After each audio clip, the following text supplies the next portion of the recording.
BSc second year paper zoology के paper third में immunology, microbiology और बायोटेक्नोलॉजी के लिए अपने प्रीवियस वीडियोस में ई कंटेंट्स में इम्यूनिटी के बारे में जानकारी ली थी कि इम्यूनिटी क्या है, प्रतिरक्षा क्या है, और दूसरा टॉपिक हमने जाना था कि एंटीजेंस के बारे में हमने जाना था। आज हम तीसरा टॉपिक सेल्स ऑफ इम्यूनिटी हम लेके चलेंगे कि प्रतिरक्षा की कोशिकाएं क्या हैं, कौन कौन सी कोशिकाएं जिनके कारण हमारे शरीर में प्रतिरक्षा प्राप्त होती है। जब हम इम्यून सिस्टम की बात करते हैं, इम्यूनिटी की हमने जब बात की थी, तो इसमें दो तरह की इम्यूनिटी हमने, एक इन्नेट इम्यूनिटी थी, जन्मजात इम्यूनिटी थी, और दूसरी थी अडेप्टिव रेस्पॉन्सेस, अडेप्टिव इम्यूनिटी। जन्मजात इम्यूनिटी में विभिन्न प्रकार की कोशिकाएं पार्ट लेती हैं, और जबकि अडेप्टिव इम्यूनिटी में केवल लिम्फोसाइट्स कोशिकाएं भाग लेती हैं। हमारे शरीर में दो प्रकार के ऑर्गन्स मिलते हैं। एक प्राइमरी ऑर्गन्स है जहाँ की लिम्फोसाइट्स डेवलप होती हैं, मैच्योर होती हैं। दूसरे हैं सेकेंडरी ऑर्गन्स, वह जो लिम्फोसाइट मैच्योर हुए हैं, ये एंटीजन प्रेजेंटिंग सेल्स वगैरह हैं, वो सब इंटरेक्ट करती हैं और क्रियाएं करती हैं। हमारे शरीर में कौन कौन सी कोशिकाएं होती हैं, उनको जानने से पहले हमें ये जानना है कि इनका निर्माण या जन्म कैसे होता है। जब भी हमारा इम्यून सिस्टम डेवलप होता है, जो कि भ्रूण काल से ही स्टार्ट होता है, और उस समय कुछ स्टेम सेल्स होती हैं, या तो हमारी यॉर्क सेल में स्टार्ट हो जाती है, या भ्रूण के लिवर सेल से ही इम्यूनिटी डेवलप प्रारंभ होती है। प्लूरिपोटेंट हीमेटोपोइटिक स्टेम सेल्स जो हैं, ये सेल्स सबसे पहले डिवाइड होती हैं और दो प्रकार की कोशिका बनाती हैं। पहली लाइन कहलाती है माइलॉइड सेल्स और दूसरी कहलाती है lymphoid cells, lymphoid line. Myeloid line के द्वारा जितनी भी आरबीसी, डब्ल्यूबीसी वगैरह हैं, ये बनती हैं, और लिम्फोइड लाइन जो है उसके द्वारा लिम्फोसाइट्स का निर्माण होता है।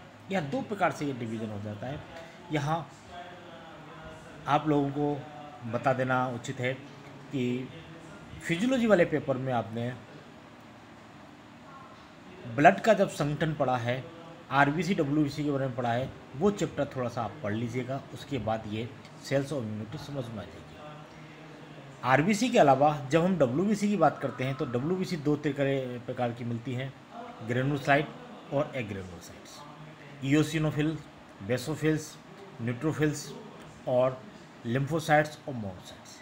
ये थोड़ा सा आप उसमें से देख लें, उसके बाद ये कोशिकाएं यहाँ आपको समझ में आ जाएगी। जब भी हम हीमेटोपोइटिक स्टेम सेल्स की बात करते हैं, तो हीमेटोपोइटिक स्टेम सेल्स सेल्फ रिन्यूइंग का गुण रखती है। ये प्लूरिपोटेंट कहलाती है। प्लूरिपोटेंट इसलिए कहते हैं क्योंकि ये सभी प्रकार की कोशिकाओं का निर्माण नहीं कर सकती, लेकिन अधिकांश कोशिकाओं का निर्माण कर सकती है, लेकिन इसमें सेल्फ रिन्यू का गुण होता है। तो हीमेटोपोइटिक सेल्स के द्वारा दो प्रकार की सेल्स बनती हैं। एक माइलॉइड प्रोजेनेटर कहलाती है, दूसरी कहलाती है लिम्फोइड प्रोजेनेटर। पहले हम माइलॉइड प्रोजेनेटर की बात करें, तो इस माइलॉइड प्रोजेनेटर के द्वारा ग्रेनुलोसाइट्स, मोनोसाइट प्रोजेनेटर भी बनते हैं, इओसिनोफिल प्रोजेनेटर भी बनते हैं, बेसोफिल प्रोजेनेटर भी बनती है, मेगाकैरोट्स। कुल मिला के कहने का मतलब है कि माइलॉइड प्रोजेनेटर के द्वारा इरोसाइट्स भी बनती हैं, प्लेटलेट्स भी बनती हैं, बेसोफिल्स भी बनती हैं, इओसिन्स भी बनती हैं, न्यूट्रोफिल्स बनती हैं, मोनोसाइट्स बनती हैं, और इसके साथ साथ डेंड्राइटिक सेल्स बनती हैं। इन सब का निर्माण करने वाली माइलॉइड प्रोजेनेटर सेल्स है। कहने का मतलब है कि अधिकांश जो ब्लड की कणिका हैं, आरबीसी और डब्ल्यूबीसी, उनका निर्माण माइलॉइड प्रोजेनेटर के द्वारा होता है। जबकि दूसरी तरफ यदि हम देखें लिम्फोइड प्रोजेनेटर, तो यह लिम्फोइड प्रोजेनेटर के द्वारा लिम्फोसाइट्स का निर्माण होता है। और लिम्फोसाइट दो प्रकार की होती हैं, टी सेल लिम्फोसाइट और बी सेल लिम्फोसाइट। तो ये टी सेल प्रोजेनेटर और बी सेल प्रोजेनेटर के द्वारा टी सेल्स और बी सेल्स बनती है। कुल मिला के यदि हम देखें लिम्फोइड प्रोजेनेटर के द्वारा नीचे से प्रारंभ करें, तो डेंड्राइटिक सेल्स बनती हैं, बी सेल्स बनती है, टी साइटोटॉक्सिक सेल्स बनती है, टी हेल्पर सेल्स बनती है, और नेचुरल किलर सेल्स होती हैं। इन सब का निर्माण लिम्फोइड प्रोजेनेटर के द्वारा होता है। यहाँ इनके डायग्राम वगैरह आप थोड़ा अच्छी तरह से समझ लेना कि किस तरह से और इनके बीच में न्यूक्लियस किस तरह से दिया हुआ है, ये हमें आगे मदद करेगा। जैसे कि मोनोसाइट्स में न्यूक्लियस मिडिल में है, काफ़ी बड़ा है, जबकि न्यूट्रोफिल्स में ये मल्टी लोब्ड है। इओसिनोफिल में डबल बाई लोब्ड है। बेसोफिल्स में कई लोब हैं और आरबीसी में न्यूक्लियस नहीं होता है। ये यदि अगर हमें समझ में आ जाती है तो सेल्स जो हैं, इम्यूनिटी की कोशिकाएं कौन कौन सी हैं, वो बात हमें समझ में आ सकती है।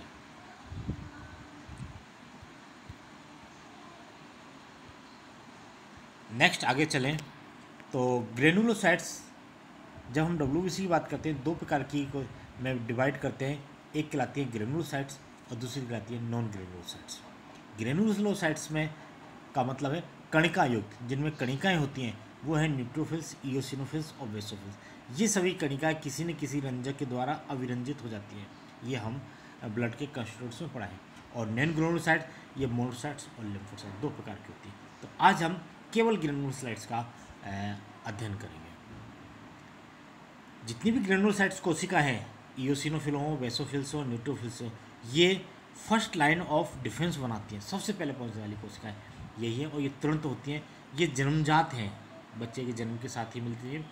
और ये इनका एक करेक्टर्स ये है इन सभी कोशिकाओं का कि इनमें ग्रेनुल्स मिलता है, ठीक है। और ये मल्टी लोब न्यूक्लियाई होती हैं, सभी में मल्टी लोब न्यूक्लियाई होगा। पहली कोशिका देख लेते हैं, न्यूट्रोफिल्स कोशिका है। एक प्रकार की डब्ल्यूबीसी कोशिका है जो प्रतिरक्षा में मदद करती है। One of the main effector cells in the innate immune system, सबसे मेन कोशिका है। और ये जब भी हम डब्ल्यूबीसी की बात करते हैं तो 50 से 70% तक ये वाइट ब्लड सेल्स होती हैं। इनका कंपोनेंट्स जो है, जब पस हमारी इस कोशिका में पस बनता है तो वो न्यूट्रोफिल्स ही उसमें होता है। ये मल्टी लोब्ड होती हैं। मल्टी लोब न्यूक्लियस होने के कारण पॉलीमॉर्फो न्यूक्लियर न्यूक्लियोसाइट ये कहलाती है। न्यूट्रोफिल्स ग्रेन्यूल्स लाइटली स्टेन लेता है और फर्स्ट रेस्पॉन्स ये मोटाइली फेगोसाइटिस के रूप में फेगोसाइटिक्स कोशिका करती है। पहला डायग्राम न्यूट्रोफिल्स का है, दूसरा बेसोफिल्स का है। बेसोफिल्स ये 1% से कम होती है। फेगोसाइटिक ने ऐसा नहीं है, वक्षकाणु की प्रवृत्ति इनमें नहीं होती, लेकिन ये एलर्जिक रेस्पॉन्सेज में बड़ी इंपॉर्टेंट काम करती हैं। एंटीबॉजन प्रेजेंटिंग सेल से ये करती हैं और ये ब्लड सर्कुलेटिंग में हिस्टामिन इंक्रीजेज करती हैं, रिलीज करती हैं हिस्टामिन जैसी की क्रिया को निकाल के एलर्जी रिएक्शन में ये मदद करती हैं। इओसिनोफिल्स बाई लोब न्यूक्लियाई होता है, 2 लोब में केंद्रक होता है, फेगोसाइटिक होती हैं, मोटाइल होती है। ये भ्रमणशील एसिडोफिल्स ग्रेनुलोसाइट कोशिका हैं जो इओसिन अभिरंजन ग्रहण करती हैं। रक्त के साथ ऊतकों में प्रवेश कर परजीवियों सुरक्षा प्रदान करती है। बड़े परजीवी जैसे हेलमेट्स का वक्षाणु नहीं किया जा सकता है। इन्हें नष्ट करने के लिए इओसिनोफिल कोशिकाएं विशिष्ट भूमिका रखती हैं। इन कोशिकाओं में विशिष्ट कण उपस्थित होते हैं जो अम्लीय रंजकों द्वारा अविरंजित किए जाते हैं। ये सक्रिय किए जाने पर अनेक उत्पाद बनाती हैं। इनमें पोरफायरिन प्रोटीन भी होता है जो प्रतिजन की कला को भेद देता है। इनमें से निकले अनेक उत्पाद बाह्य कोश के आक्रमण कर परजीवी की कला को हानि पहुंचाकर नष्ट कर देते हैं। फेगोसाइटिक नेचर की होती हैं और ये माइलोड एंटीजन प्रेजेंटिंग सेल्स के रूप में होती है। ये प्रमुख रूप से होती है। ठीक है, ओके, धन्यवाद।